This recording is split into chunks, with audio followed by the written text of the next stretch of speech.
ladies and gentlemen, and welcome back to Dinozor Gaming, where we learn to be a better player. So this past weekend were some of the first major tournaments in Jump to Lightspeed, Star Wars Unlimited. We had the Sector Qualifier in Milan that had almost 550 players, as well as 6Ks and 2Ks that each had over 100 players. So we can actually take a look at what the meta is looking like. Even though it's fairly early in the set, we can see what everyone is playing, what is winning. So without any further ado, let's jump right in. So the first thing we're going to be taking a look at are what are the tournaments. So we mentioned it earlier. We had the Sector Qualifier in Milan. We had the Botan Invitational in Atlanta that had 2 pools of 6Ks. And of course, we had a 2K in Atlanta as well. We're going to first take a look at the Sector Qualifier in Milan. That was the biggest event by far at 546 players. So we're going to take a look here. And this is the breakdown of what was being played. So as we can see in the top spot at 26% of the meta, 145 players were playing Django. Now I'm sure not all of them were playing Django Red or Django Tarkentown, but that is a huge percentage of the meta.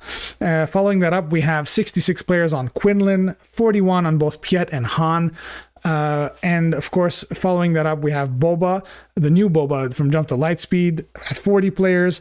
And then in the high 20s, and we have Cad Bane, Palpatine, Sabine, and then it goes down and down. We have a pretty big representation of amount of leaders, but a huge chunk of the meta, almost 50%, is taken over by the top 4 or 5 leaders. Now, of course, play rate is not the only thing that matters. A lot of people play what they own, what they like, what they can afford. So more important than play rate is we're going to look at some of the win rates, in the sense that what made it to the top. So here, if we look at this post by Padawan Unlimited, great podcast to listen to, wonderful people. Give them a listen. So at the start of round 7 in Milan, out of the top 80, there was 63 Djangos. So out of those 145 Django players, 63 of them made it to the top 80. That's over 75% of the pool in the top 80. Following that up, we had 10 Quinlans, 2 Han 1s, and an assortment of singular leaders in Rey, Gar, Emperor, Boba, Han. That is a lot of Cunning in the top. So we're looking at 75 of the top being Cunning plays. Of course, they're not all Cunning villainy. We have Quinlan and Han, but that is a pretty strong showing for yellow. So let's jump in and see what the top 8 was like in Milan. So as we can see here in the top 8, there are 7 Djangos, all of them playing Tarkentown, and a singular Piet Cunning. Piet normally not paired with Cunning, but Malvolio seems to have found a list that can fight back against the sea of Djangos. So let's take a look at these deck lists. So we have the deck list here of the champion of Milan. Notable cards, of course, being Triple Dark Raid, that is able to pull in some of the giant ships that are being played here. We have Ruthless Raider, we have War Juggernaut, we have Devastator. Even sometimes the Patrol Fighter is a good pull if you want to slow down your enemy if they are playing something very aggressive. Notable missing cards here in both the main deck and the sideboard seem to be Commandeer, a card that everybody believes is the answer to Django. This person didn't feel that they needed it in the mirror, and clearly they were right. There's also Sneak Attack that acts sort of as a Triple Dark Raid, letting you get in, for example, your Ruthless Raiders in earlier.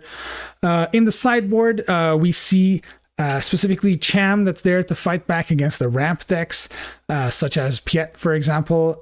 Same thing goes with Lurking TIE Phantom. It helps against some of those very control-heavy blue decks that Django sometimes struggles against.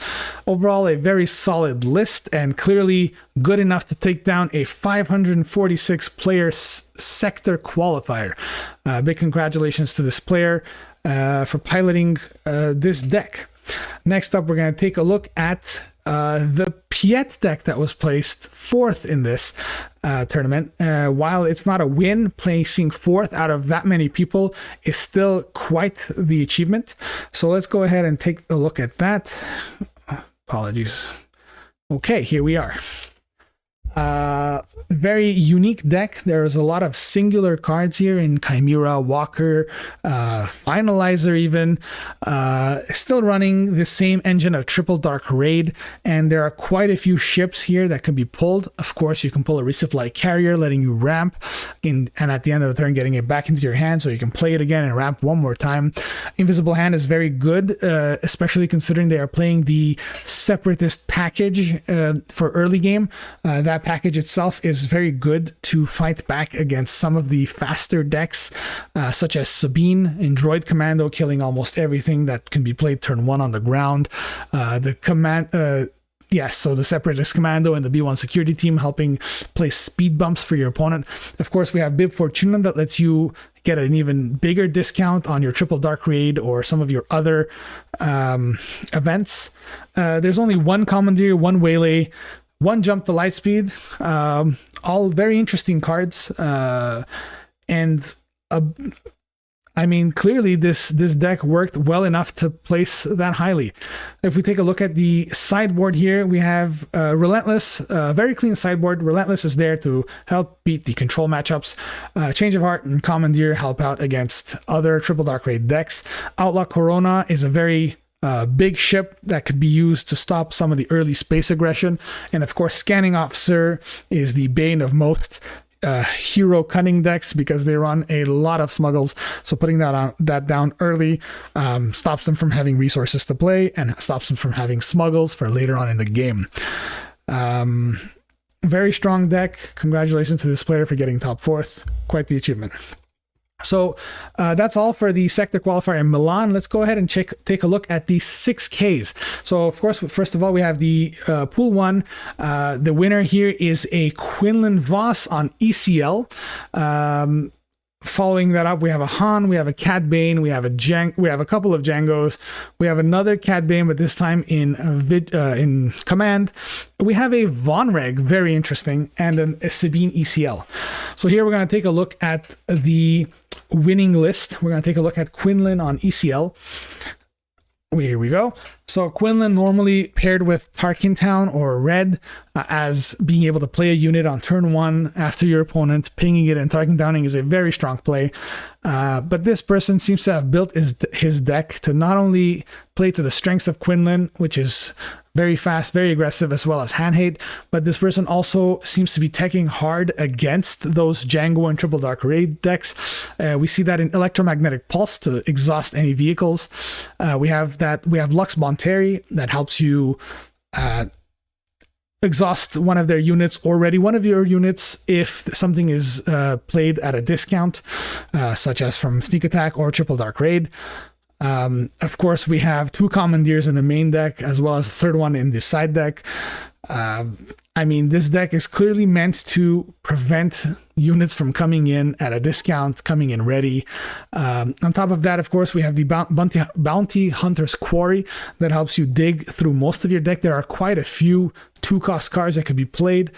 I mean, yeah, this is a very fast, very aggressive deck, and the Energy Conversion Lab helps you in keeping control of the board, especially considering that you have both Ayla Secura and Plo Koon that are 6-attack ambush units that have coordinate. Of course, a bit less important for Ayla, but having 6-attack as a 5-cost that can come in with an ambush is very strong at the moment, because that helps you immediately defeat those 7-health leaders, such as, for example, Django on the same turn that he flips.